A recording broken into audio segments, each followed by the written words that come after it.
انت مفكر الذنوب مش هتأثر فيك يا اللي طايح في مخاليق ربنا وعمال تعمل ذنوب ليل ونهار وعمال تعمل حاجات تغضب ربنا، ومفكر ان الذنوب مش هتأثر فيك وفي قلبك وتغيرك؟ ده لو مفكر كده تبقى عبيط، تبقى محتاج حد يعيد لك تفكيرك تاني. ده الذنوب أثرت في الحجر اللي كان نازل من الجنة أبيض زي البفتة خليته أسود، مش هتأثر فيك انت؟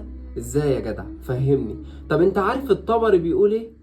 الطبري بيقول: فإذا كان هذا أثرها في الحجر الأصم، يعني الحجر اللي ما بيتكلمش ولا بيعمل أي حاجة ولا عنده عقل ولا بيعمل أي حاجة، ده كان أثر الذنوب عليه، فكيف إذا أثرها في القلب الذي هو من لحم ودم؟ إزاي هيكون أثر الذنوب على قلبك؟ وانت فكرك اللي بتعمل ذنوب ليل ونهار ان قلبك هيفضل سليم، هيفضل بطيبته، هيفضل بجدعنته، هيفضل بحنيته، هيفضل بتعلقه بربنا؟ مستحيل.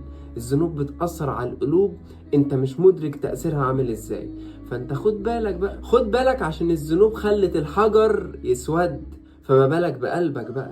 قلبك اللي لو اسود مش هيرجع تاني زي الاول. حافظ على نفسك وحافظ على قلبك من الذنوب. ربنا يبعدنا ويبعدك عن الذنوب وعن المعاصي. ولو عجبك المحتوى ما تنساش اخوك وما تنساش تدعمني باللايك والشير. والسلام عليكم ورحمة الله وبركاته.